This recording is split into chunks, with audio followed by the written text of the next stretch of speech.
तू ये क्या कर रहा है? तू पागल तो नहीं हो गया है? तू क्या कर रहा है? सुन रहा है तू?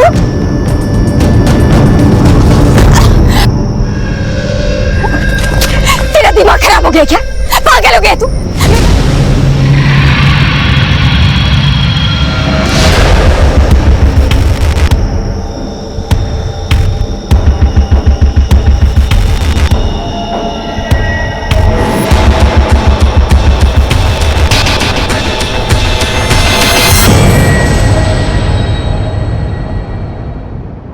नमस्कार, आदाब।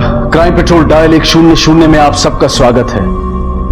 एक छोटी सी नसीहत सलाह कई बार किसी के जीवन में बहुत बड़ा बदलाव ला सकती है, पर अक्सर लोग दूसरों की नसीहत पर विचार किए बिना ही उसे ठुकरा देते हैं। लेकिन जो लोग आपको प्यार करते हैं, आपकी भलाई चाहते हैं, वो बार बार आपको नसीहत देते रहेंगे, आपको समझाने की कोशिश करते रहेंगे कि आप गलत रास्ते पर हैं। और कई बार उनका ये भलाई करना, ये नसीहत देना ही उनके लिए खतरनाक साबित होता है। यहां भी कुछ ऐसा ही हुआ। एक औरत ने परिस्थिति को देखते हुए अपने साथी को गलत करने से रोका और वो उसके लिए ही विनाशकारी साबित हुआ। विक्रम! कैसर! विक्रम! कैसर! काय झालं आई? मैंने नैना को देखा।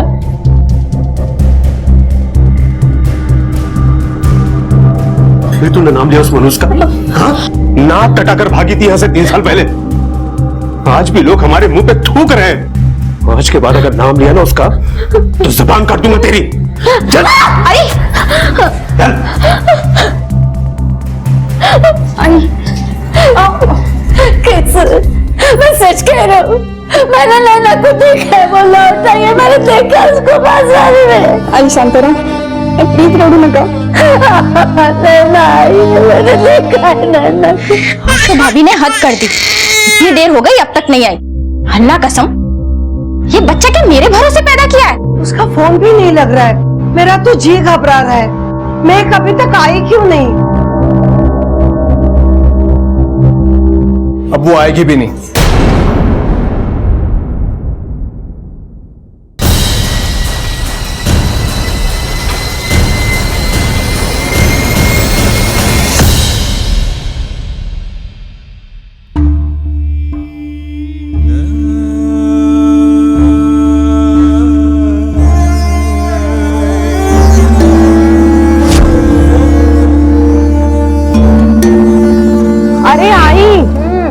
शादी में जाने के लिए अब तक तैयार नहीं हुई, अब क्या सीधा विदाई में जाएगी? अरे बाबा, कितनी सुंदर दिखती है और कितनी बड़ी।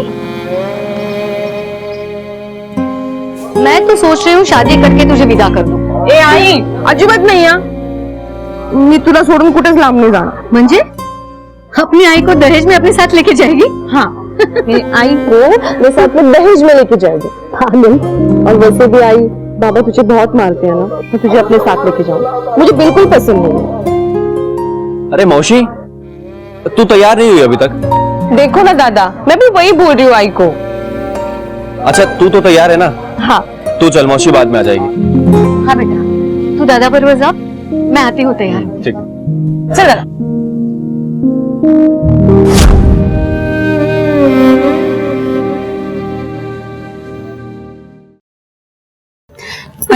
आई रोडू नका ना, मैंने आपके लिए काढ़ा बनाया है। आई को अब जब नैना को देखूंगी तभी ठीक हो जाऊंगी। वो सच में लौट आई है, मैंने देखा है उससे, वो लौट आई है। आई शांतरा ना। ये बात, कल सुबह हम लोग शहर जा रहे हैं। वापस आने से पहले अपना ये नाटक बंद कर ले। केसर, इकड़ी।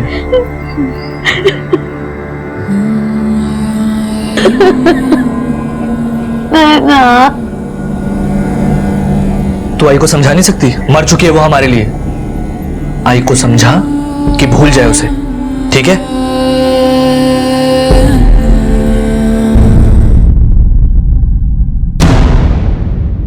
साहब, मेरी नैना 3 साल से गायब है। 3 साल से आपकी ननन गायब है, तो अचानक आज कंप्लेंट लिखवाने का ख्याल कहां से आया? वो साहब, कल शाम मेरी सासू माँ ने उसको चौक वाले मार्केट के यहाँ पे देखा था।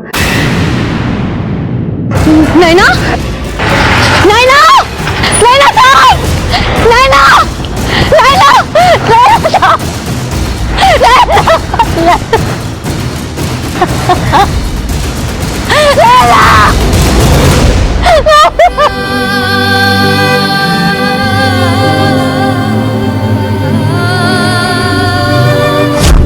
तीन साल पहले पता नहीं क्या हुआ था, लेकिन अचानक से मेरी बेटी का हंसना बोलना ही बंद हो गया।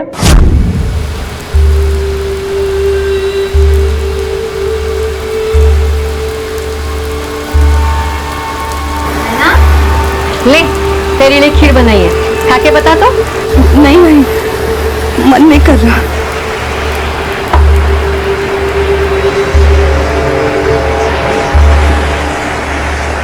क्या हुआ?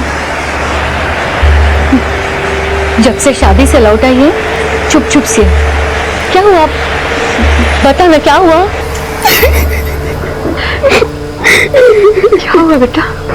रो क्यों रही है? क्या हुआ बेटा? बता, क्या हुआ बेटा? कुछ नहीं, बस थोड़ा सा थक गई, आराम करना चाहती हूँ।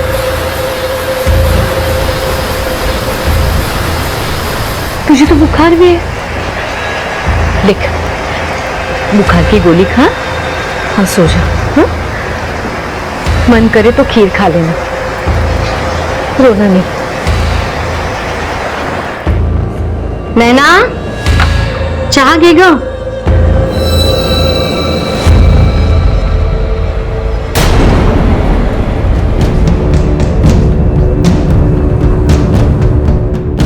माँ, मैं जा रही हूँ यहाँ से बहुत दूर, मुझे ढूंढने की कोशिश मत करना।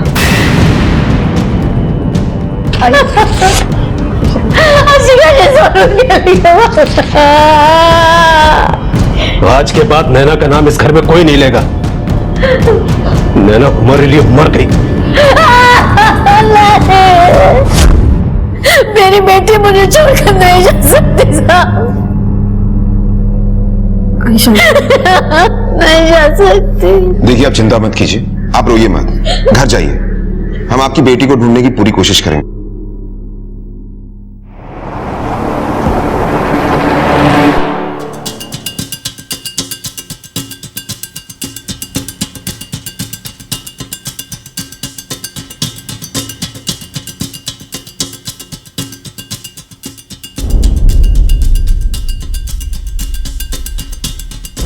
फॉरवर्ड करो,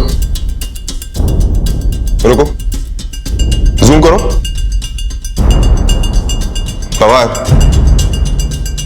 इस ऑटो की सारी इंफॉर्मेशन निकालो। Okay sir. किसी अपने को खोने से बड़ा दर्द और कुछ नहीं हो सकता। एक तरफ कोल्हापुर में नैना नाम की एक लड़की गायब थी, तो वहीं दूसरी तरफ मुंबई में हूबहू नैना की तरह से दिखने वाली महक नाम की लड़की गायब थी। पहली नजर में देखो तो ये दोनों लड़कियां एक ही दिखती हैं, पर क्या ये वाकई में एक ही हैं, या फिर ये एक जैसी दिखने वाली दो अलग अलग लड़कियों के गायब होने की कहानी है।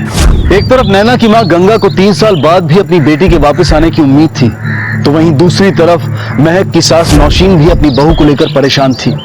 तो क्या इन दोनों औरतों का इंतजार खत्म होने वाला था, या फिर किसी अनहोनी की दस्तक थी ये पूरी वारदात? पुलिस ने गंगा के कहने पर नैना की तलाश शुरू कर दी। एक माँ 3 साल बाद फिर से अपनी बच्ची को पाने के लिए बेचैन हो उठी थी, और वहीं दूसरी तरफ महक का मासूम बच्चा भी अपनी माँ का इंतजार कर रहा था। तो क्या अब एक माँ का अपनी बेटी से और एक बच्चे का अपनी माँ से मिलने का इंतजार खत्म होने वाला था, या फिर अब भी उन्हें और इंतजार करना था?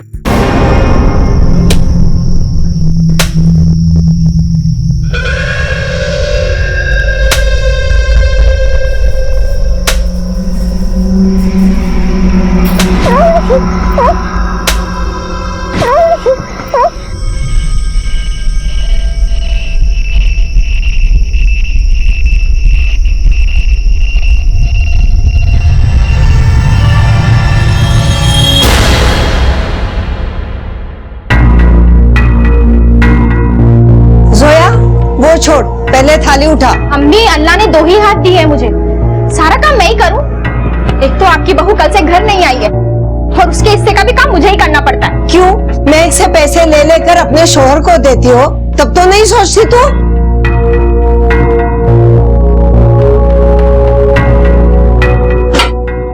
अरमान, तू बताता क्यों नहीं? मैं गई कहाँ है? कहीं तेरा उसके साथ झगड़ा तो नहीं हुआ?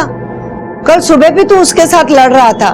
मैं तंग आ गई तुमसे और तुम्हारे उस काम से। हाँ, जब तुम्हें जरूरत थी तब तो मैं बड़ा पसंद था ना, और मेरे काम से भी कोई तकलीफ नहीं थी। अब क्या हुआ? मेरे में कांटे लग गए। अरे ठीक ही तो कह रही है ना, अब तो तेरा बच्चा भी हो गया है, कम से कम अब तो ये सब कुछ छोड़ दे। अम्मी, नहीं छोड़ूंगा मैं इसको। अगर मुझसे तकलीफ है तो ये जाए मुझे छोड़कर। अरे मैं क्या पूछ रही हूँ? अम्मी, तुम्हें हमेशा अपनी बहू की पड़ी रहती है, अपने बेटे से दुश्मनी है ना तुम्हारी। फिर वही बात, तो बताना कहाँ गई है? मर गई वो। और कुछ?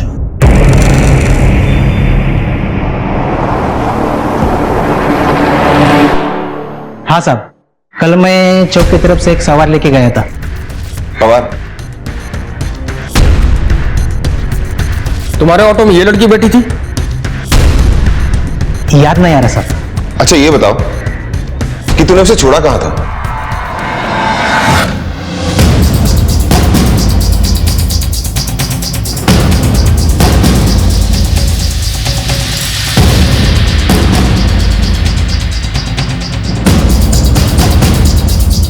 सुनिए, आपसे कुछ पूछताछ करनी है। इस ऑटो वाले की ऑटो में कल शाम को 6 बजे के करीब आप चौक वाले रास्ते से गुजरी थी? याद करके बताइए। हाँ साहब। देखिए, जिसे आपने देखा था वो आपकी बेटी नैना नहीं, कोई और ही लड़की थी।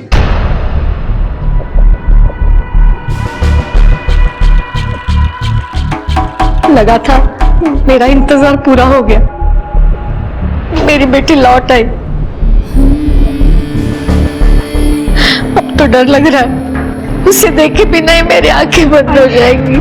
अगर ऐसी ही बात थी तो 3 साल पहले आपने कंप्लेंट क्यों नहीं की? साहब, हिम्मत ही नहीं हुई। मेरे पति और मेरे ससुर बहुत गुस्से वाले हैं। उनको अगर आज भी पता चला कि हम लोग यहाँ पे आए हैं तो वो लोग हमें जान से मार देंगे। साहब, मेरी बेटी को ढूंढ निकालिए, मेरी बेटी को ढूंढ निकालिए साहब, उसे ढूंढ निकालिए। पवार, इस नैना की तलाश जारी रखो, हो सकता है कोई क्लू मिल जाए कि वो कहां है। एक मां को उसकी बेटी मिल जाएगी। एक काम करो, इसकी फोटोग्राफ सारे पुलिस स्टेशन में भिजवा दो और अपने सारे खबरियों को अलर्ट कर दो।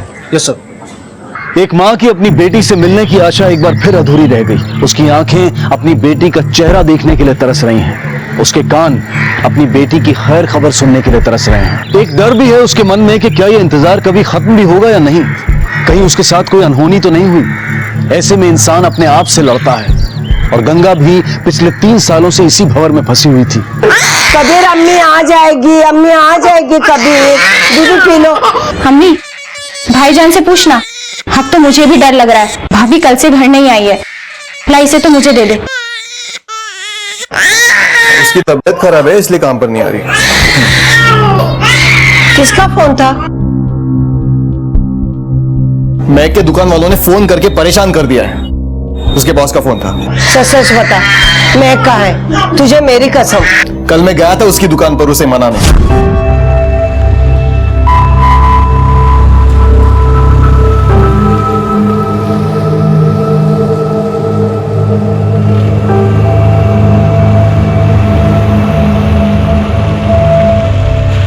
मैंने तुझे कितनी बार बोला है यहाँ पे मत आया कर। सुन सुन सुन, मैं तेरे को सॉरी बोलना है। और सुबह सुबह अपना झगड़ा हो गया तो बाद में मुझे भी बुरा लगा। तुझे साथ ही घर लेके चलो। मुझे तेरे साथ कहीं नहीं जाना, और ये तेरा रोज रोज का नाटक ना तंग आ चुकी हूँ। पहले तू सुधर जा, बाद में बात कर। क्यों? ये अच्छी नौकरी मिल गई, अच्छे कपड़े पहन लिए तो तेरे भाव बढ़ गए। मैं भी बहुत अच्छा कमाता हूँ, समझी ना। और अगर तेरे को मेरे से इतनी तकलीफ है ना तो दोबारा उस घर में कभी मत आना। हाँ, नहीं आऊंगी, कभी नहीं आऊंगी, समझा ना? जिसने कहा है घर लौटकर फिर कभी नहीं आएगी, तो फिर जाने देना। महक ऐसी लड़की नहीं है कि अपने बच्चे को छोड़कर कहीं भी निकल जाए। और तू उसके दुकान पे क्यों गया था? अम्मी, उसके पैसे देकर ना तुम्हारा दिमाग खराब हो गया है। अपने बेटे का साथ तो कभी दिया नहीं। जब देखो मैक के सुर में सुर मिलाती रहती है तू। वो कहीं भी जाकर मरे, मुझे कोई फर्क नहीं पड़ता। तूने उसके साथ कुछ बुरा तो नहीं किया ना? देख, मैं पुलिस के पास जाऊंगी। अम्मी, ये नौटंकी बंद करो और पुलिस का नाम तो बिल्कुल मत लेना।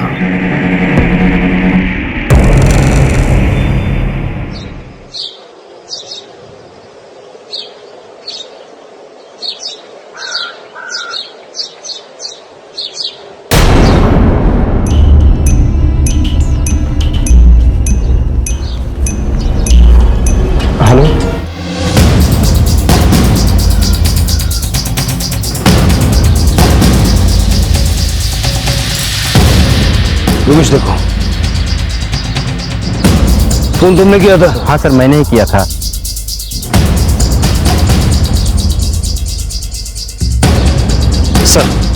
सर लाश इतनी बुरी तरह से जल चुकी है कि आदमी की है कि औरत की बताना मुश्किल है। लगता है लाश को जलाया गया इसलिए गया ताकि उसकी पहचान ना हो सके। जरा आसपास देखो, कोई सुराग मिलता है क्या? Yes sir. जाओ।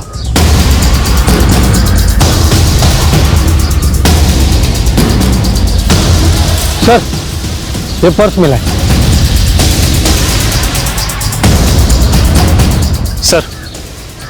सर ये पर्स और ये आईडी मिली है।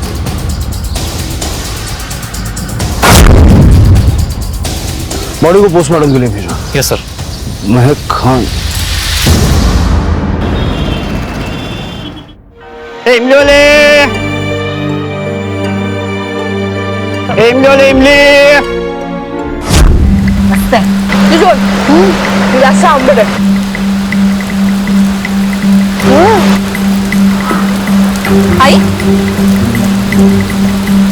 आई क्या छुपाया आपने? अब क्या कर रही थी? आई दिखाओ।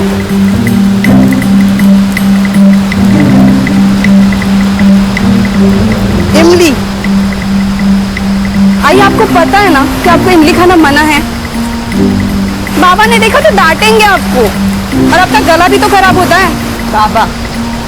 बाबा का बस चले ना तो वो हमें यहाँ पे घर पे ही बांध के रखे, अरे कुछ करने ही नहीं देते। तू नहीं बिगाड़ा आई को। तू क्यों चल रही रे माँ बेटी से? जल कुकड़ी गई थी, तुझे खानी है?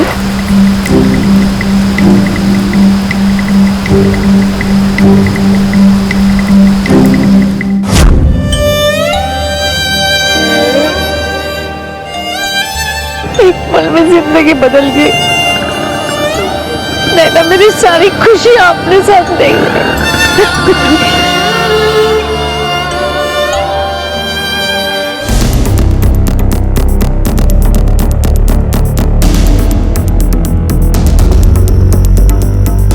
जी ये महक है, यही काम करती है, लेकिन पिछले 3 दिन से काम पे नहीं है सर। इनके पति अरमान से बात हुई थी, वो कह रहे थे कि इनकी तबीयत खराब है।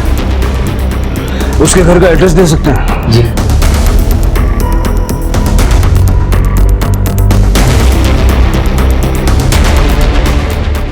लेकिन सर आप क्यों पूछ रहे हो महक के बारे में? एक लाश मिली है, हो सकता है कि महक की हो।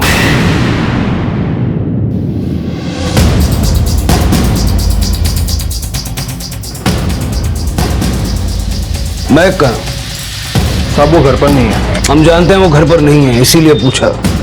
कहाँ है? साहब हमारा झगड़ा हुआ था। कभी नहीं आऊंगी, समझा ना? फिर वो वापस नहीं आई। तुम्हारी बीवी तुमसे झगड़ा करके घर से चली गई, तुमने पता नहीं किया कहाँ गई?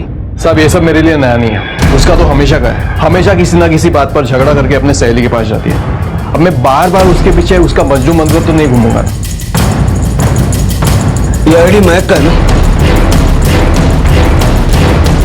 हाँ साहब। एक लाश मिली है हमें, औरत की, पूरी तरह जली हुई है। उसके साथ ये आईडी और ये पर्स मिला। ये पर्स तो महक का है।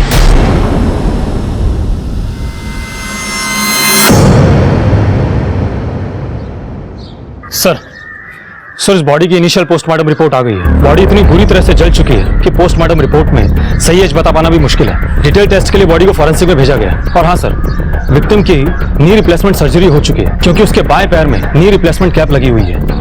उस नी कैप के सीरियल नंबर से उसके मैन्युफैक्चरर से कांटेक्ट करो, पता करो कि ये सर्जरी किस हॉस्पिटल में हुई। Okay sir. और हाँ सर, महक की कॉल डिटेल्स भी आ गई है। उसने लास्ट बार कॉल अपनी फ्रेंड सुमन को किया था, और महक का लास्ट बार फोन उसी लोकेशन पर ऑफ हुआ था। सुमन से बात करो। हाँ सर, महक यहाँ आई तो थी। सुमन, मुझे कुछ समझ में नहीं आया, मैं उसको कैसे समझाऊं? मैं उसे कुछ भी सही बात बता दूं तो वो गलत ही ले लेता है। पर तू परेशान मत हो ना, 2 दिन घर मत जाओ, तब उसकी अकल ठिकाने आ जाएगी। एक काम करती हूँ, मैं तेरे लिए ना एक अच्छी सी चाय बनाकर लेकर आती हूँ, तेरा मूड ठीक हो जाएगा। नहीं रहने दे, बहुत देर हो गई है, अब मुझे निकलना होगा। मैं अरमान पे गुस्सा होके 1-2 दिन दूर भी रह सकती हूँ, लेकिन मैं मेरे बच्चे को अकेला नहीं छोड़ सकती ना। मुझे कबीर के पास जाना होगा। अरमान और महक ने शादी तो कर ली थी, लेकिन दोनों में ज्यादा बनती नहीं थी। वो अपनी सास से बहुत ज्यादा प्यार करती थी। सास से?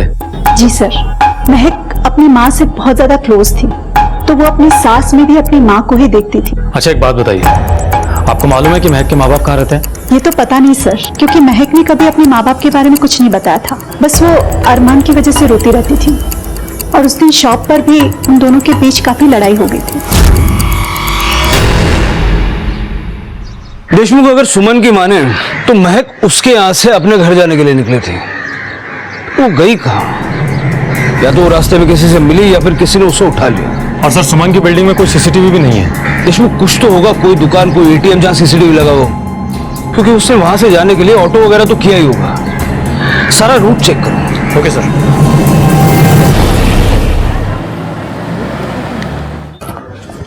सर नाग्या है, अरमान के बारे में कुछ इन्फॉर्मेशन देना चाहते हैं। भेजो। Okay sir. साहब वो अरमान है ना साहब, वो 1 नंबर का चाप्टर आदमी है साहब। वह सही में गैर कानूनी शराब का धंधा है उसका। नहीं साहब, मैं सच बोल रहा हूँ। मुझे नहीं पता महक के घुटने का कोई ऑपरेशन हुआ था। उसने मुझे रोती हुई, मैंने उसे खाना दिया, सहारा दिया। बाद में हमारे बीच में प्यार हुआ, फिर हमने निकाह कर लिया। मैंने उसे पूरी इज्जत दी साहब। हमारा एक बच्चा भी है। हमेशा लड़ता रहता था तू उसके साथ। उस दिन दुकान पे तेरा झगड़ा हुआ सबने देखा। वो घर वापस नहीं आई और तूने पुलिस को नहीं बताया। क्यों? साहब मैं बगैर लाइसेंस के देसी दारू बेचने का धंधा करता था साहब। इसी डर की वजह से मैं आपके पास नहीं आया। महक हमेशा मुझसे कहती थी कि मैं काम छोड़ दूं। इस बात को लेकर हमारे बीच में अक्सर झगड़े होते थे साहब। लेकिन इस वक्त मुझे सचमुच पता नहीं है महक कहाँ है। गैर कानूनी शराब बेचने के जुर्म में से अरेस्ट करो।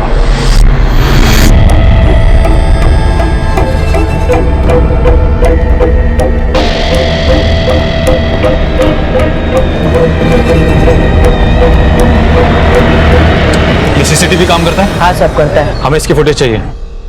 सर हमने महक के ससुराल वालों से पूछताछ की, उनमें से किसी को नी रिप्लेसमेंट के बारे में कुछ भी नहीं पता है। तो सर जरूर ये एक्सीडेंट शादी से पहले हुआ होगा। एक बात और सर, जल्दी हमें इंफॉर्मेशन मिल जाएगी कि वो नी रिप्लेसमेंट किस हॉस्पिटल से किया गया था। और हाँ सर, सुमन की बिल्डिंग के नीचे एक शॉप है, वहां पर सीसीटीवी है। उस शाम की फुटेज आ गई है।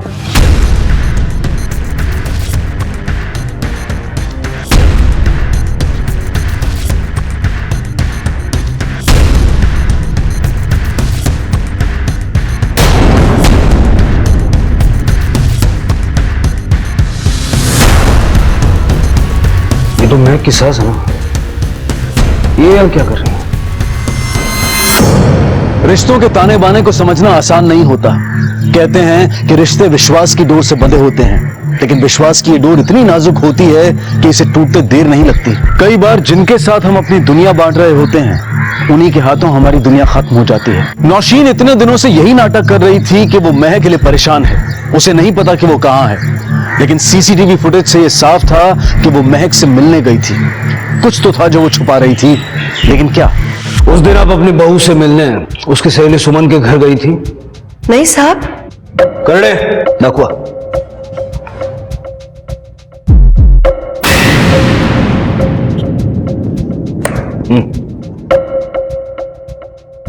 अब बताइए।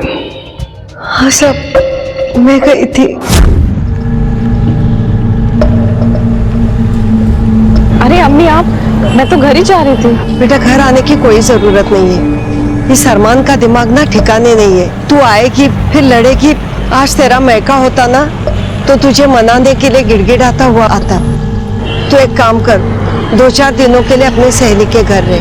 मैं अरमान को देखती हूँ। ठीक है बेटा?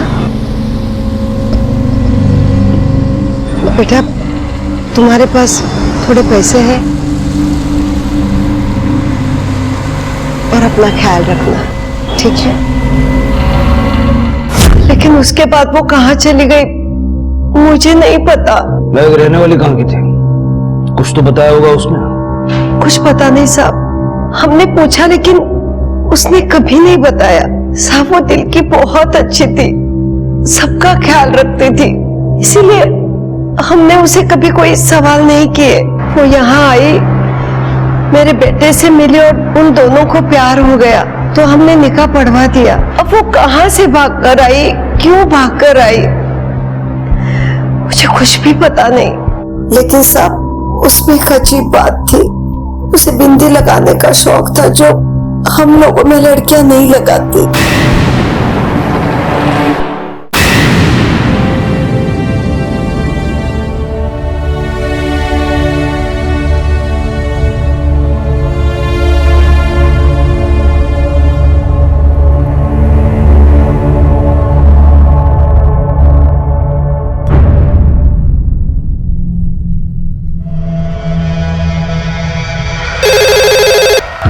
हेलो हेलो, मैं केसर बात कर रही हूँ, कोल्हापुर से। आप फोन करके बार बार क्यों परेशान कर रही है? रखिए फोन। हेलो। विक्टिम की डेड बॉडी से जो नी कैप हमें मिला था वो कोल्हापुर के एक हॉस्पिटल में किसी कुमुद नाम की औरत के पैर में लगाया गया था। और हाँ सर, पोस्टमार्टम की फाइनल रिपोर्ट भी आ गई है और रिपोर्ट के हिसाब से जो लाश हमें मिली थी वो किसी 22 साल की लड़की की नहीं बल्कि 45 साल की औरत की है। फिर महक की आईडी वहां क्या कर रही थी? कहीं ऐसा तो नहीं कि महक ने उसको मार दिया और फिर भाग गई? वैसे भी उसके बारे में कोई कुछ नहीं जानता। जरा पता करो ये कुमुद कौन थी और उसका महक से क्या कनेक्शन था। Okay sir.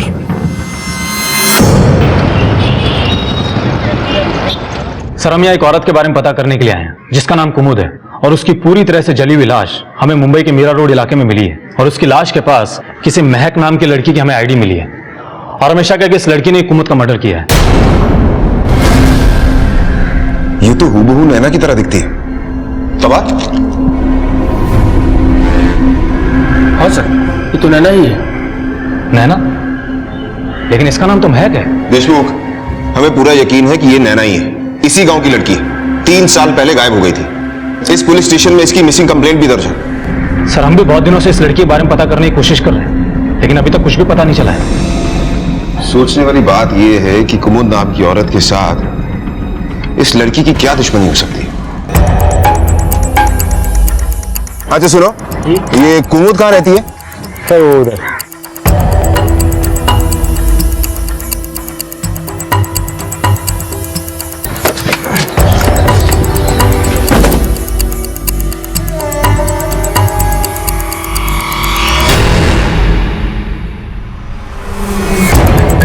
यहां तो ताला लगा हुआ है।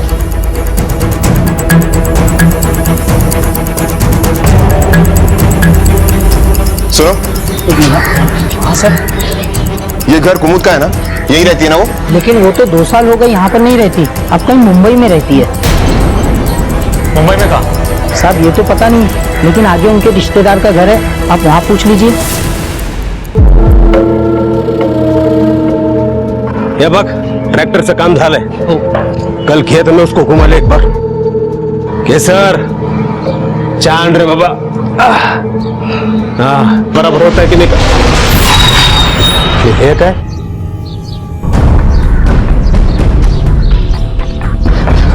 सर, मेरी बच्ची मिल गई। पहले आप लोग ये बताइए कि कुमुद आप लोगों की रिश्तेदार है ना? हाँ, मेरी सगी बहन। अच्छा एक बात बताइए, उनके घुटने का ऑपरेशन हुआ था? 5 साल पहले उसका एक्सीडेंट हुआ था। लेकिन हुआ क्या है? उनका मर्डर हो गया है और उनकी लाश के पास हमें आपकी बेटी की आईडी मिली है जो शहर में महक बन के रह रही है।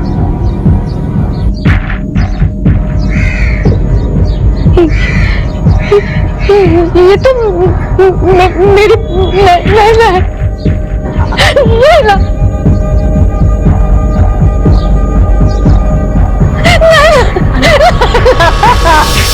इस एक खुलासे ने पुलिस इन्वेस्टिगेशन की दिशा ही बदल दी। कल तक पुलिस ये मानकर चल रही थी कि महक यानी कि नैना का कत्ल हुआ है, पर आज सबूत ये कह रहे थे कि महक जिंदा है और शायद ये कत्ल उसी ने किया है। और गंगा जिसे ये तो पता चल गया था कि उसकी बेटी नैना इतने साल तक महक बनकर कहां रह रही थी, लेकिन वो ये मानने को बिल्कुल तैयार नहीं थी कि उसकी बेटी किसी की जान ले सकती है। क्या वाकई महक कातिल थी या वो भी किसी अनहोनी का शिकार हो चुकी थी? नहीं साहब, मेरी बेटी किसी का खून नहीं कर सकती। तेरी बेटी कुछ भी कर सकती है। पहले हमारा मुंह काला करके उस मुसलमान के साथ भाग गई और अब ये सब। वो यहां से किसी के साथ में भागी नहीं थी बल्कि अरमान उसे मुंबई में मिला था। साहब, मेरा जी बहुत घबरा रहा है। नैना यहाँ से जाने के बाद भी मुझे रोज फोन करती थी। आई की तबीयत के बारे में जानने के लिए, और उसने अरमान के बारे में मुझे सब बताया था। लेकिन पिछले कुछ दिनों से उसका फोन नहीं आ रहा है साहब। नैना कहीं भी हो, आई के बारे में जाने बगैर नहीं रह सकती साहब। उसने एक नंबर दिया था इमरजेंसी के लिए, लेकिन पिछले कुछ दिनों से वो भी नंबर बंद आ रहा है। आप जानती है नैना क्यों भागी थी? कुमुद के साथ उसका कोई झगड़ा हुआ था? नहीं साहब, नैना तो मावशी से बहुत प्यार करती थी, और वो क्यों भागी थी ये तो नहीं पता, लेकिन वो किसी के साथ नहीं भागी थी। कुमुद मुंबई में कहाँ रहती है? अपने बेटे संतोष के साथ मीरा रोड रहती है। जो भी हुआ, नाक तो कटाई ना उसने हमारी। घर छोड़ के भागने की क्या जरूरत थी? कोई नाक नहीं कटाई उसने, आप लोगों के डर की वजह से वो कभी बोल नहीं पाई। लेकिन इस गांव में कुछ गलत हुआ था उसके साथ। क्या गलत हुआ था और किसने किया? ये तो नहीं बताया उसने, और किसने किया था ये भी नहीं बताया, बस रोती रहती थी।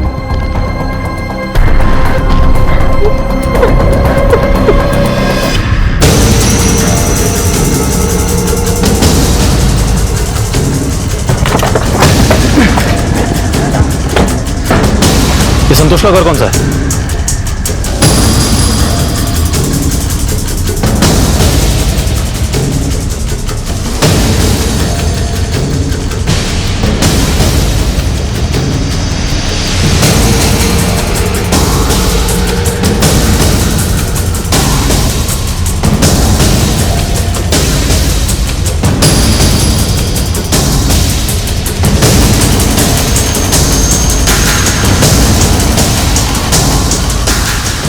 करड़े सर।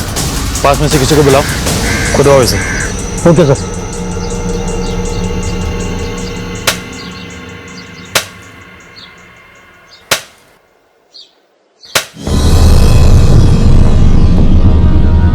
एक मिनट, ये गोने को बाहर निकालो।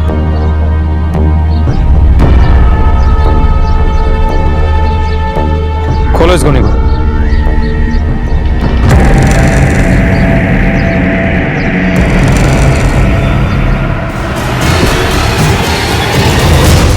सर इकडे।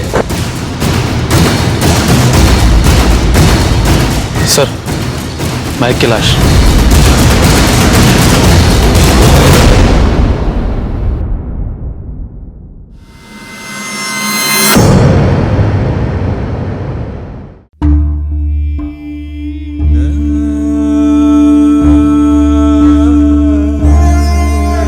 आई नैना, नैना,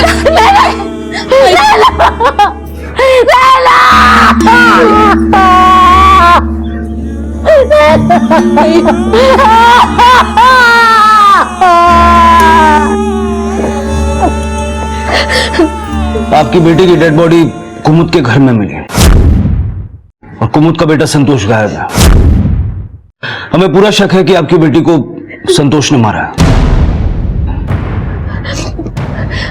लेकिन संतोष तो नैना को बहुत प्यार करता था, वो भला उसकी जान क्यों लेगा? ये तो वही बता सकता है। मादर को बोलो फॉलोअप करें। Okay sir. सर, ये रहे संतोष के कॉल डिटेल्स। वो महक के टच में था ही नहीं सर, मैंने पता किया है। संतोष के और 4 नंबर हैं। वो चोरी चकारी हेरा फेरी का काम करता है, लेकिन उसका असली पेशा सुपारी लेना है, और उसके इस काम में उसकी माँ भी उसका साथ देती है। एक और इन्फॉर्मेशन है सर, संतोष अपने एक नंबर से महक की ननद जोया के टच में था।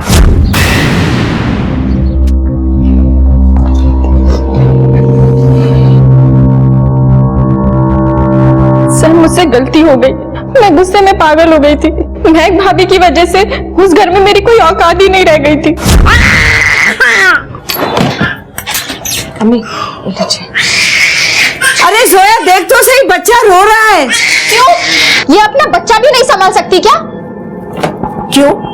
तेरे पति ने तुझे घर से निकाल दिया तो बार बार महक से पैसा लेकर ये सोचकर तू उसे देती है कि वो वापस बुला लेगा। अब जब तक यहाँ है अपनी भाभी का बच्चा भी नहीं देख सकती। मेरी हालत नौकरों वाली हो गई थी। मेरे शौहर ने भी ताने मार मार कर मुझे घर से निकाल दिया कि मैं किसी काम की नहीं हूँ, 2 पैसे नहीं ला सकती। तुम संतोष से कैसे मिले? सर, मैंने उसे महक भाभी के साथ मार्केट में देखा था।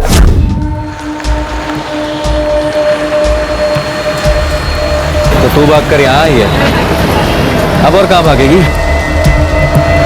गांव में मैं तो चुप रही, लेकिन अभी भी तू मेरे रास्ते में आया ना, तो मैं पूरी दुनिया को बता दूंगी तूने क्या किया था, फिर सड़ते रहना सारी जिंदगी जेल में। महक भाभी के गुजरे हुए कल के बारे में किसी को कुछ नहीं पता था, इसलिए मैं जानना चाहती थी कि आखिर वो कौन था। मैंने उससे बात करने की बहुत कोशिश की, लेकिन उसने कुछ नहीं बताया। फिर मैंने उसका पीछा किया। सर, मैं महक भाभी से पीछा छुड़ाना चाहती थी। मुझे लगा कि संतोष मेरे काम आ सकता है। सुनो, मैं जोया, महक भाभी की ननद। उसका नाम महक नहीं है, नैना है। देखो, अगर हम बात करेंगे तो यकीन मानो कि बात बन सकती है, वरना मैं जानती हूँ कि महक भाभी अगर तुम्हें धमकी दे सकती है तो तुम्हारा भांडा तो फोड़ कर रहेगी। सर, संतोष को मनाना बिल्कुल आसान नहीं था, लेकिन मैं उसे बहुत बार मिली और आखिरकार मैंने उसे महक भाभी को मारने के लिए मना लिया। मैंने उसके दिल में डर बैठा दिया था कि उसने जो कुछ भी किया है, महक भाभी उसके लिए उसे जेल करवा सकती है। संतोष को सुपारी देने के लिए पैसे कहां से आए? सर, मैं महक भाभी से अपने शौहर के नाम पे झूठ बोल बोल कर पैसे लिया करती थी, लेकिन हकीकत तो ये थी कि पिछले 1 साल से मेरे शौहर ने मेरी शक्ल तक नहीं देखी थी। मैंने अम्मी को भी बोल दिया था कि वो बीच में ना आए, मैं अपने शौहर को मना लूंगी, लेकिन सर मैं जानती थी कि ऐसा कभी हो ही नहीं सकता। हाँ, मुझे मायके में ही रहना था, लेकिन मैं महक भाभी की नौकरानी बनकर नहीं रहना चाहती थी, इसलिए मैंने पैसे इकट्ठा किए और संतोष को 50,000 रुपए देने का वादा किया। संतोष भी महक भाभी का मुंह बंद करना चाहता था, क्योंकि उन्होंने उसे धमकी दी थी। क्या किया था उसने? सर, वो मुझे नहीं पता, लेकिन मैं इतना जानती हूँ कि कुछ तो गलत हुआ था। अब कहाँ है संतोष? सर, वो आज मुझसे पैसे लेने आने वाला है।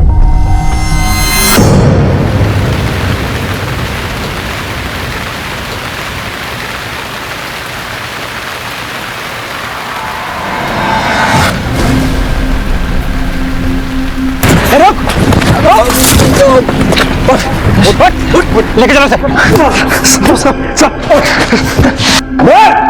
हाँ साहब, मैं नहीं मारा था उसे, मुझे धमकी दे रही थी साहब। जोया ने भी मुझे सुपारी दी थी उसे मारने की, इसलिए मैंने उसे मार दिया। मैंने उसका पीछा किया साहब बहुत दिनों तक, रोज उसका ऑटो से पीछा करता था, उसे पता नहीं चलता था।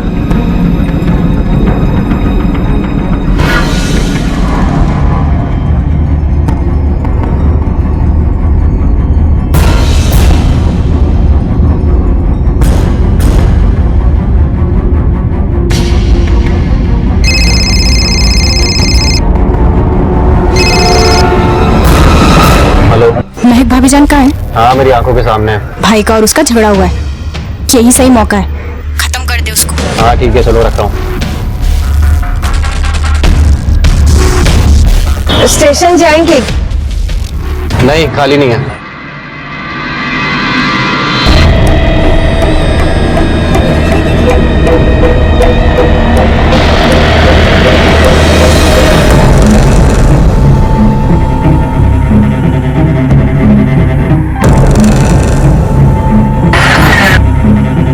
रिक्शा,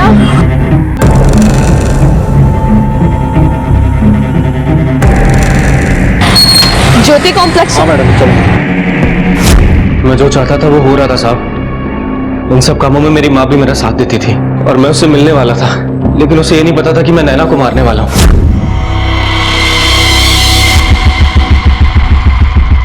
अरे भैया, क्या कर रहे हो आप?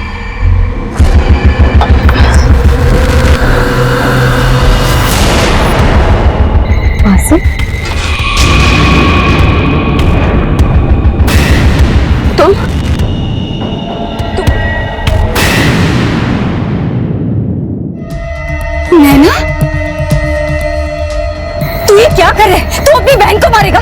देख, मैंने तुझे अभी तक साथ दिया, लेकिन मैं वापस करने नहीं दूंगी। तेरा दिमाग खराब हो गया क्या? आज तक तेरे सारे गलत काम में मैंने तेरा साथ दिया, लेकिन इस पे नहीं। नैना मेरी बेटी जैसी, कितना प्यार करती है मुझे, तू उसे मारेगा? इससे बाद में मारूंगा, पहले तुझे मारूंगा। तेरी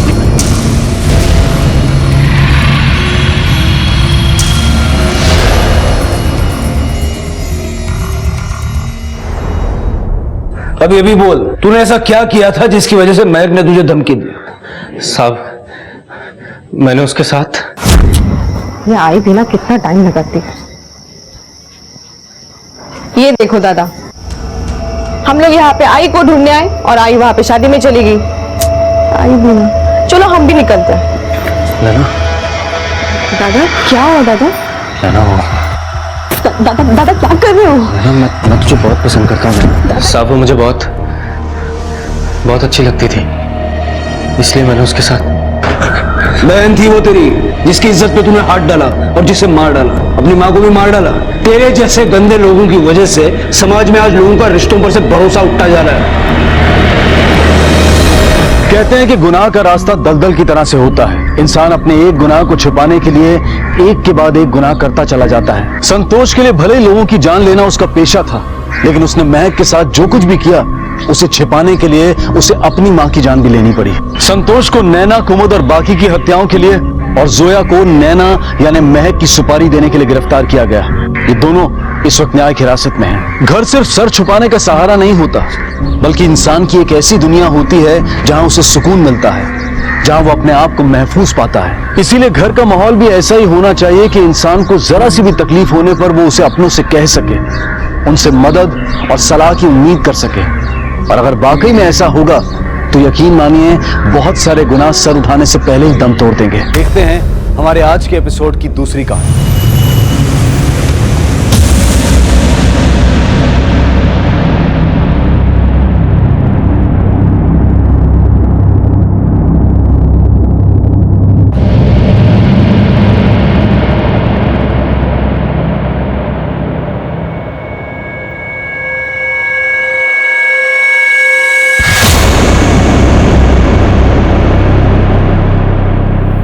दादा, तू क्या क्या कर रहा है? मुझे भी आना है। तू कहाँ आ रहा है मेरे पीछे पीछे? घर जा। नहीं, मैं अभी आपके साथ आऊंगा। नहीं, तू घर जा, घर जाके आई का ध्यान रख, ठीक है? मैं जिस काम के लिए जा रहा हूँ बहुत मुश्किल है। आप रुकोगे तो मैं रुकूंगा, अगर आप जाओगे तो मैं भी जाऊंगा। अच्छा चल ठीक है, चल, पर रास्ते में तंग मत करना। दो कम उम्र के बच्चे अपने घर से दूर किसी खास मकसद से निकल पड़े हैं। रास्ते की कठिनाइयां, डर और घबराहट इन्हें रोकने में असमर्थ है। कौन है ये बच्चे, कहां जा रहे हैं, इनका मकसद क्या है और अपने साथ ये क्या ले जा रहे हैं? देखने में अच्छे घर के ये बच्चे क्यों ये खतरा मोल ले रहे हैं? किस विश्वास और किस सोच की डोर थामे ये इस खतरनाक सफर पर निकल पड़े हैं? ले, खाना खा ले। मुझे नहीं खाना। कोई खाने से नाराज होता है क्या? अगर हरिदास आया और मुझे पूछा तूने खाना खाया क्या, तो मैं क्या बोलूंगी? कोई अपनी बहू को भूखा रखता है क्या? मैं कोई बहू नहीं हूँ तुम्हारी। वही तो कह रही हूँ, बहू बन जा, कर ले हरिदास से शादी और यही रह जा। देख, जिद करके कोई फायदा नहीं है। मेरा बेटा तुझे बहुत खुश रखेगा। खुशी चाहती हो मेरी? खुशी चाहती हो? दे सकोगे मैं जो मांगूंगी? मुझे आजाद कर दो ऐसे। कुछ पता चला दोनों का? आदमी लगा दिए हैं, मिलते जातिल घुटे। ये सब आपकी वजह से हो रहा है। आप जिम्मेदार हैं इस सब के। अरे कोई जानवर भी अपने बच्चों के साथ ऐसा नहीं करता। ज्यादा बात मत कर, समझी तू? इस सब की उतनी ही जिम्मेदार तू भी है। ये आंसुओं की आड़ में छुपने की कोशिश मत करना।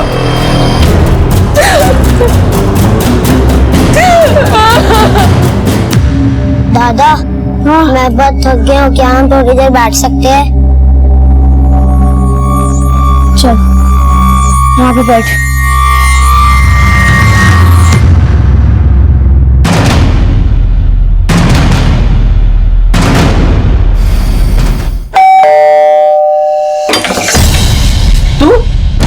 तू बाजूला क्यों आया? तू बाजूला, मैं शीतल से बात करनी है। क्या बात करनी है?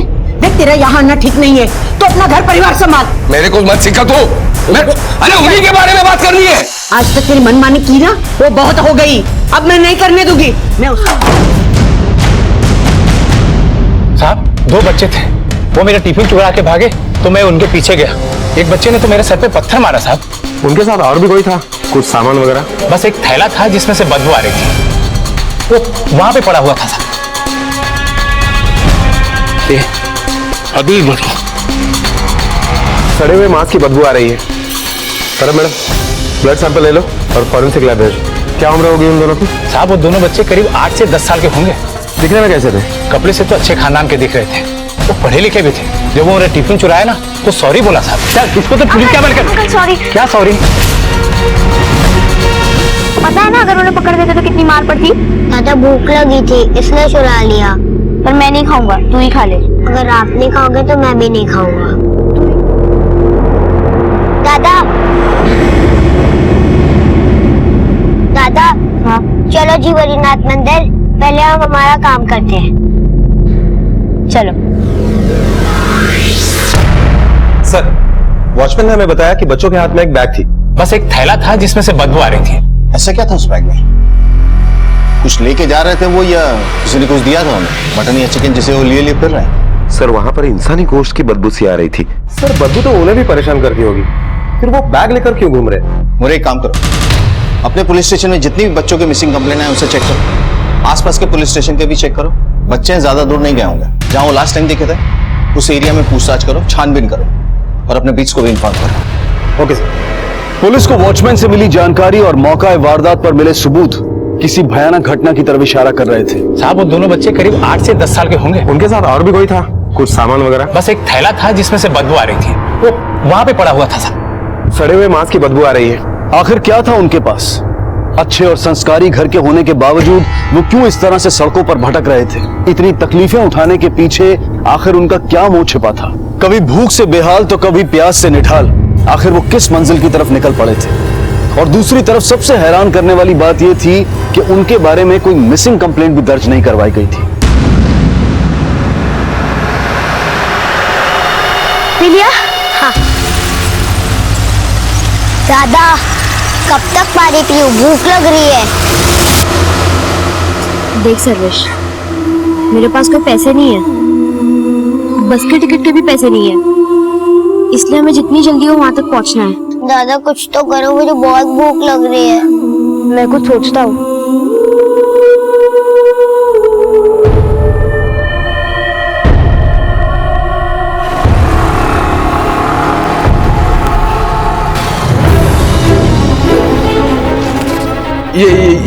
ये दो बच्चों को कहीं देखा है क्या? आपने देखा है? अरे दादा, मुल्ला माजी, इनको देखा है क्या कहीं?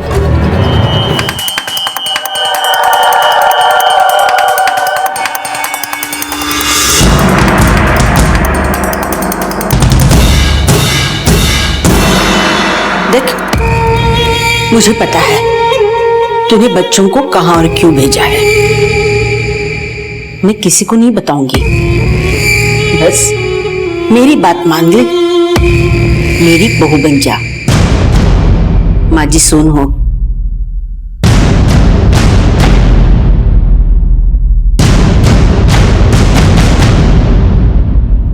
भैया गणपति का चंदा देखो ना कितने में दिया, आप भी दो ना।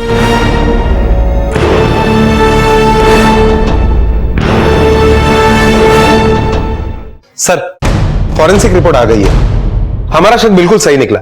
जो खून के सैंपल मिले हैं वो इंसानी खून के ही है। इसका मतलब है किसी मरे हुए इंसान की बदबू। मुझे ऐसा क्या हो सकता है इस बैग में?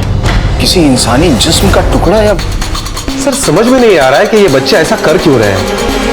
एक बात तो साफ है, ये मामला जैसा दिख रहा है वैसा है नहीं। हो सकता है किसी के खून से जुड़ा हो। एक काम करो, अपने सारे नेटवर्क को एक्टिवेट कर दो, ऑटो स्टैंड, रेलवे स्टेशन, सब जगह चौकसी बढ़ाओ। ये बच्चे हमें किसी भी हाल में मिलने चाहिए। Okay sir. आपने कितनी देर लगा दी थी, इसलिए मैं आपको ढूंढने निकल गया था। मैं बहुत डर गया था। ये आई पानी क्यों ने?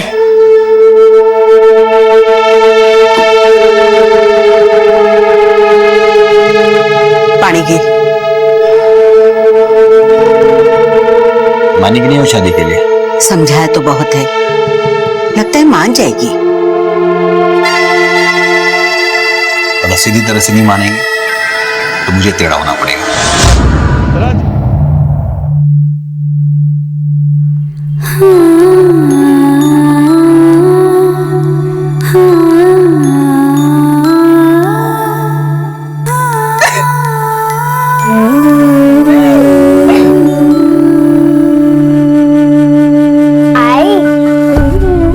तुम्हारी हाथ की भुर्जी मुझे बहुत पसंद है, और मेरी तो भूख डबल हो जाती है।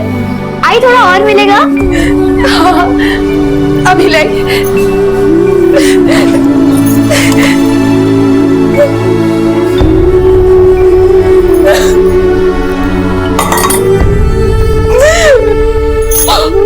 पुलिस चौकन्नी हो गई और बच्चों पर भी खतरा बढ़ने लगा था। पंडारीनाथ और उसका भाई हरिदास खुद बच्चों को ढूंढ रहे थे, लेकिन वो पुलिस की मदद क्यों नहीं लेना चाहते थे?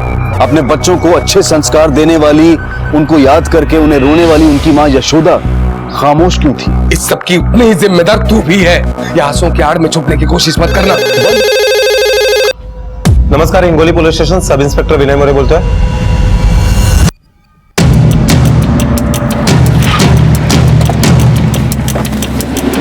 साहब मैंने फोन किया था आपको। क्या हुआ था यहाँ? साहब हम लोग सो रहे थे कि कुत्तों की भौंकने की जोरदार आवाज आने लगी साहब, और साहब उस थैली पर कुत्ते टूट पड़े थे साहब, और हमने ये थैली 2 बच्चों के हाथ में देखी थी साहब। हुलिया कैसा था उनका? साहब देखने में तो अच्छे ही घर के लग रहे थे। पहला करीब 10 साल का होगा साहब, और दूसरा यही कोई 8 साल के लगभग साहब। अरे हुलिया से तो बच्चे वही लग रहे हैं। कहाँ गए वो बच्चे? सब उस दिशा में गए थे साहब। सर बच्चों की रूट को देखा जाए तो ये बच्चे कहीं तो जा रहे हैं, लेकिन कहाँ? ये रास्ता हाईवे की तरफ जाता है। सर ये देखिए, इसमें कुछ लिखा है, नरसी ग्राम पंचायत हिंगोली। हो ना हो बच्चे इसी गांव के होंगे। एक काम करो, इनसे रेफरेंस लेके बच्चों का स्केच बनवाओ और खुद एक टीम लेके इस गांव में जाओ। वहां लोगों से पूछताछ करो, देखो क्या हाथ लगता है। बैग को फॉरेंसिक के लिए भेजो। खाना खा ले। बहू बनाना चाहती है ना मुझे, और बहू को यूं हाथ बांधकर खाने खिलाएगी? क्या बोली तू? बहू? हरिदास आएगा ना, और ये सुनेगा तो कितना खुश होगा। अभी वो बाहर गया है, अब भी आता होगा। ये ले, तेरे हाथ खोल देती हूँ। ये ले, खाना खा ले।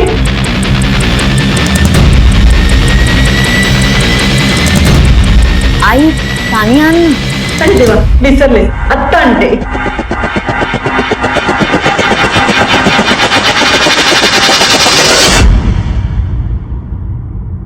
ले पानी। कहाँ गई ये? कहाँ गई? हरिदास! हरिदास! हरिदास इधर भाग गई! हरिदास! अरे कोई है?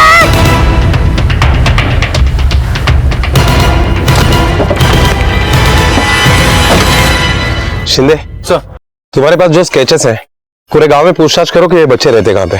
सर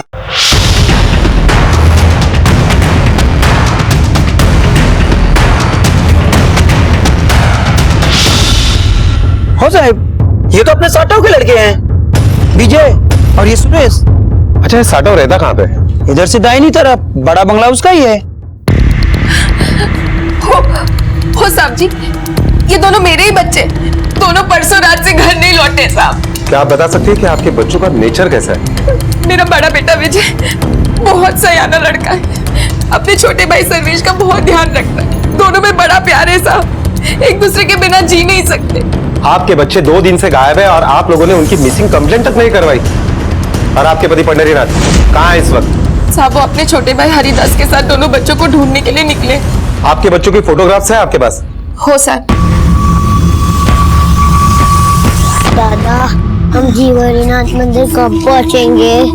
अभी तो बहुत दूर है सर्वेश। वहाँ जाता ही हमारा काम पूरा हो जाएगा ना? शीतल आंटी ने तो कहा था कि वहाँ पहुँचते ही हमारा काम हो जाएगा।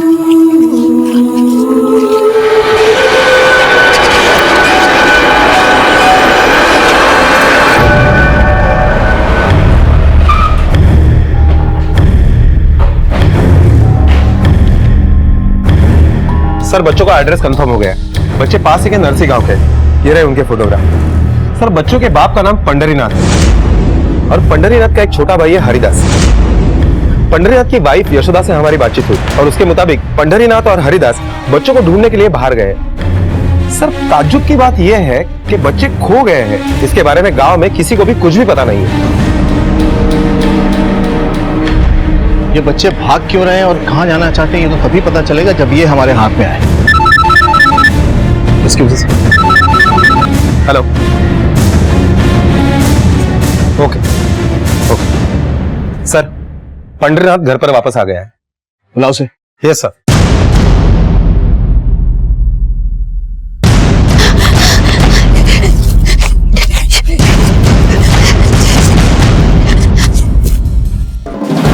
पंडरीनाथ, तेरे दोनों बच्चे घर से गायब हैं और तुम लोगों ने पुलिस कंप्लेंट करने की जरूरत तक नहीं समझी।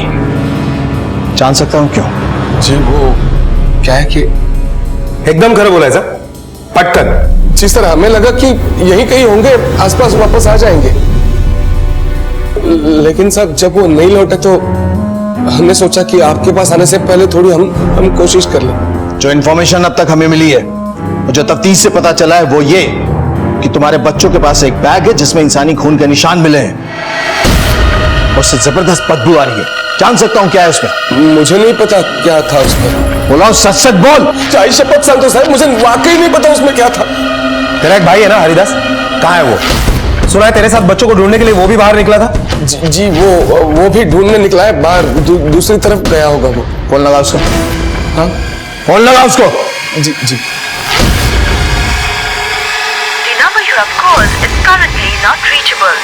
जी सर, फोन नहीं लग रहा है उसका, वो आउट ऑफ कवरेज बता रहा है, दूर गया होगा कहीं। तेरी बीबी का फोन खराब है, तेरा फोन नहीं लगता, और अब तेरा भाई नेटवर्क क्षेत्र से बाहर है। एक बात को ध्यान रखना पंडरीनाथ, कानून से खिलवाड़ करने वाले को कानून अपने नेटवर्क में जरूर ले लेता है। तेरे भाई का फोन लगे या वो घर पर आए, हमें तुरंत इन्फॉर्म करना।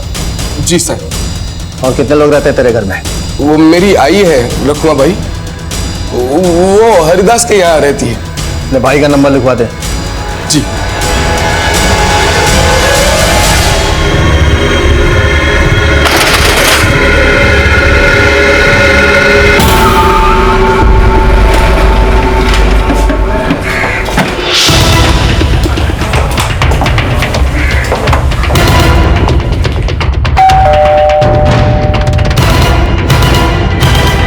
हरिदास कहाँ है? वो तो पंडरीनाथ के बच्चों को ढूंढने गया है। उन बच्चों के पास एक बैग है जो हमें मिला है और उसमें से बदबू आ रही है। आप बता सकती हैं उस बैग में क्या है? बच्चे कहाँ गए? मुझे पता नहीं साहब उस बैग में क्या है। आप बच्चों को ढूंढ निकालिए ना, पता नहीं किस हालत में होंगे।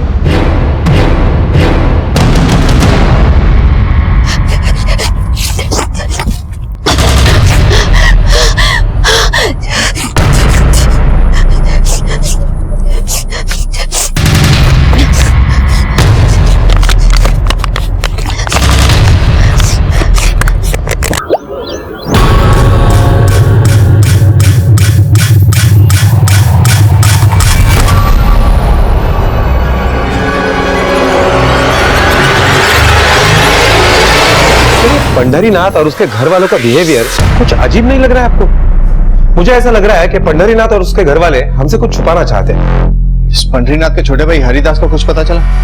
नहीं सर। सर, अभी अभी एक खबर मिली कि नरसी गांव के पास के जंगल में एक डेड बॉडी मिली है।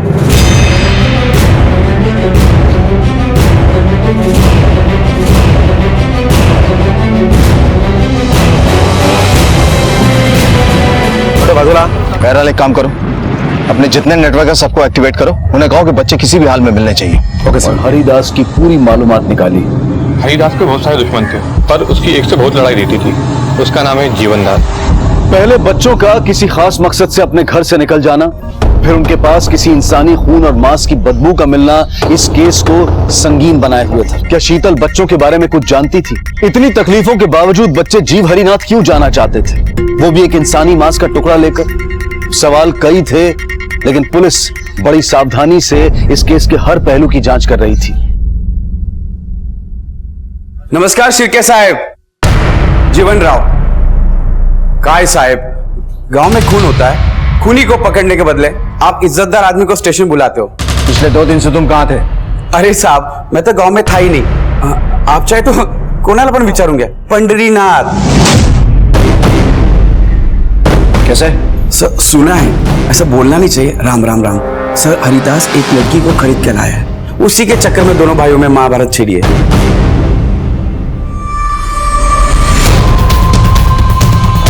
सारे घर की तलाशी लो। क्या हुआ सर? अभी पता लग जाएगा।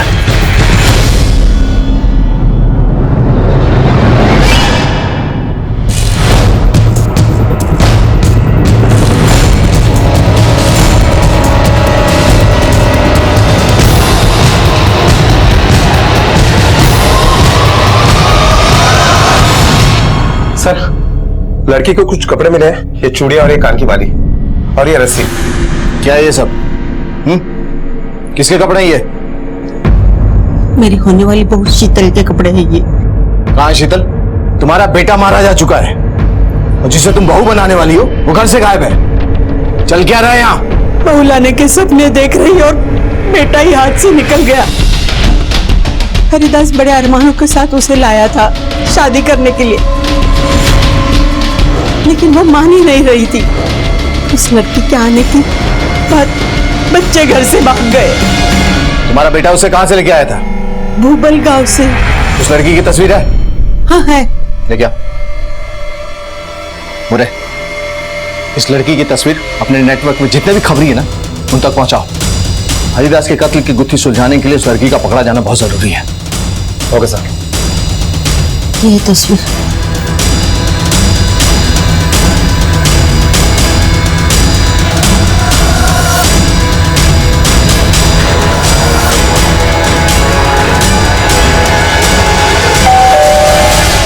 क्या आपको पता था कि आपके पति पंढरीनाथ की उस लड़की शीतल के ऊपर बुरी नजर थी?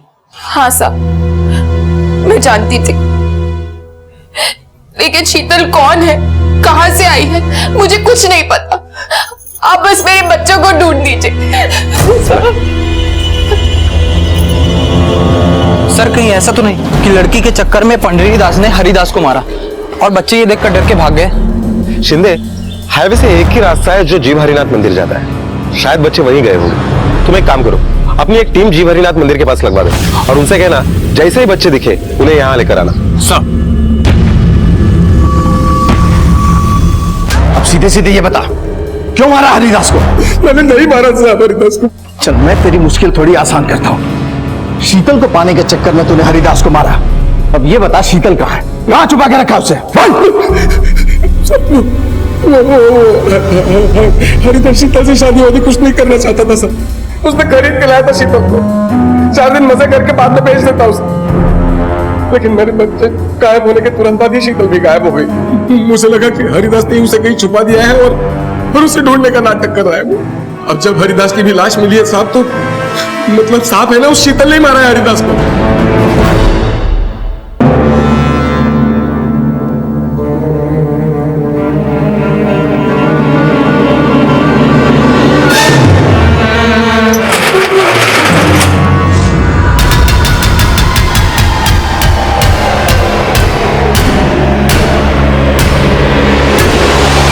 पैसे पैसे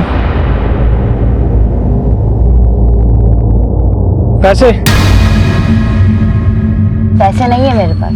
पैसे नहीं है तो क्या फोकट में चल रहा है गाड़ी क्या?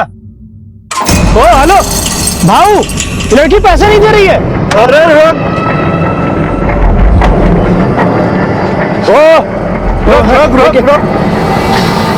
क्या पैसा दे? पैसा पैसा नहीं है मेरे पास।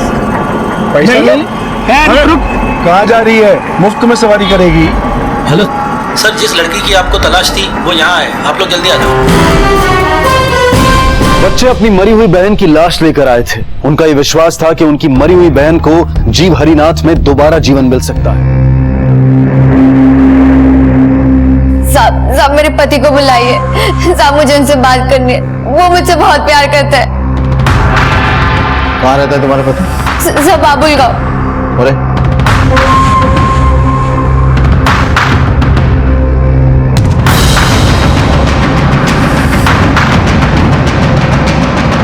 ओ मेरी छप्पन छोरी, चलो लॉन्ग ड्राइव पे चलते हैं। चलो खाना बाहर ही खाएंगे।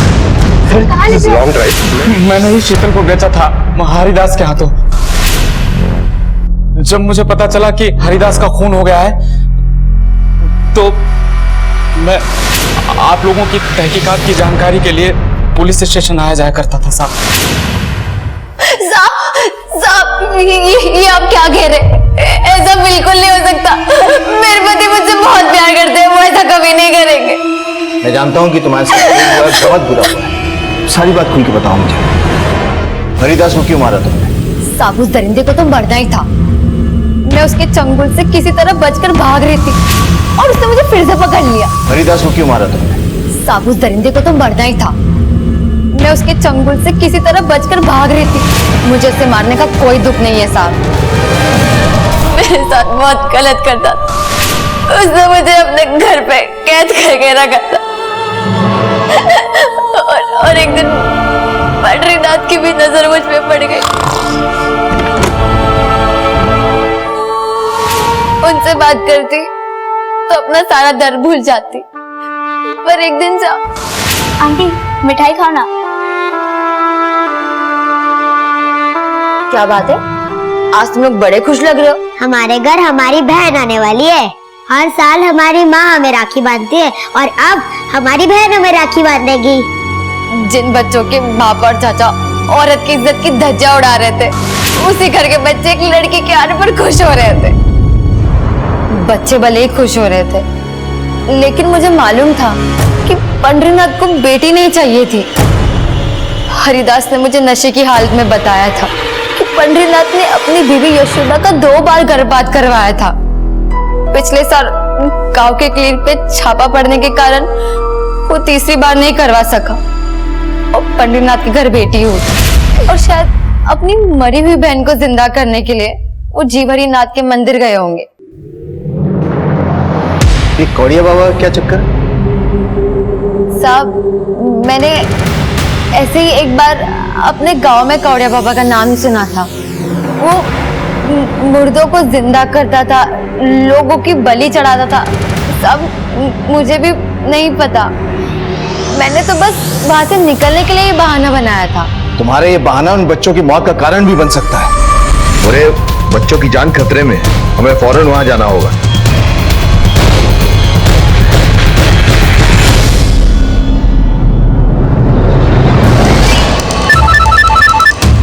हेलो, मैंने यहाँ पता किया है, बाबा मंदिर में नहीं अपनी कुटिया में मिलेंगे। सब मैं भी चाहती थी कि मुझे बेटी हो, लेकिन वो नहीं चाहते थे, इसलिए मजबूरन मुझे इस बार भी उनका साथ देना पड़ा। मुझे बेटी नहीं चाहिए थी साहब, इसलिए मार दिया बच्ची को। अरे तेरी सोच से ज्यादा ऊंची तेरे बच्चों की सोच है। तूने जीती जागती बच्ची को मार कर उसे गाड़ दिया और तेरे बच्चों ने उस गड़ी हुई लाश को निकाला और लेके निकल गए ताकि उसे जिंदा कर सके, और उसे जिंदा करने के लिए अपनी कुर्बानी भी देने को तैयार हो गए। लानत है तुम पे।